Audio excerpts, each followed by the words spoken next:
Bail of CPIM Bankul local committee member Anya Kumar Tripura accused of raping disabled youth was cancelled again after 23 days. Sabrom District Additional District Judge Tapan Devarma announced his cancellation of bail on Wednesday. This case is related to the incident that occurred on 17 December last year. In the details of the incident, it is known that the resident of Kentamani-Para and the Rupaichari block of South District Sabrom Sub-Division was fighting with Garibata over the disabled girl. In this situation, on the evening of December 17, when the disabled girl went to the school field next to her house, one of the members of the CPIM Bankul local committee and former BC chairman, Anya Kumar Tripura, aged about 61 years, who is a resident of the same neighborhood, said that he raped a disabled girl and took her to the nearby forest, and that bigoted CPIM leader threatened not to tell anyone about this incident. In this situation, the mother of the disabled girl, seeing the deterioration of the physical condition of the disabled girl, quietly told some people in the area about the incident, and for the help of all these people in the area, she was brought to the Bankul Community Health Center, that is on 18 December afternoon. The doctor on duty of the health center, Dr. Kaplaiti Tripura, examined the facts and informed the reporters about the incident. But somehow he got the bail.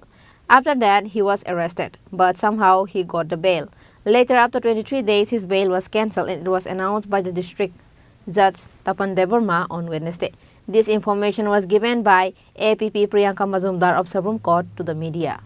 আজকে actually একটা case ছিল, case number হচ্ছে আপনার SBN 71/2023। কেসটা register হয়েছিল আপনার under section 341 376 আইপিসিতে। তো কেসটা রেজিস্টার হয়েছে 18/12/2023, আর সেটা কোর্টে উঠেছিল 19/12/2023-এ। তো সেদিন সে কেসটা 376-এর মামলা, সেদিন জামিন হয়ে যায়। পরবর্তীকালে আমরা এটা এডিজি কোর্টে এটা রিভিশনের জন্য চাই। রিভিশনে যাওয়ার পর আজকে মাননীয় এডিজি সাহেব ওই বেল ক্যান্সেল করেন এবং আসামিকে আজকে জেলে প্রেরণ করার উনি অর্ডার করেন। আসামির নাম হচ্ছে অন্য কুমার ত্রিপুরা। বাড়ি কোথায়? বাড়ি হচ্ছে ওনার বিষ্ণুপুর। কি ঘটনা হয়েছিল ওই দিন?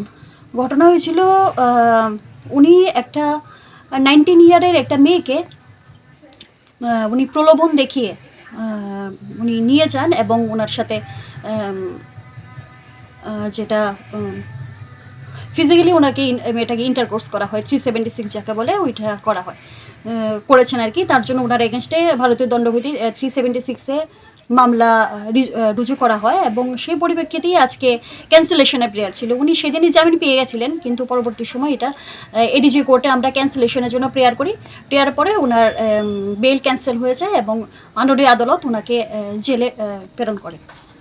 ব্যুরো রিপোর্ট, চিনি খরাং।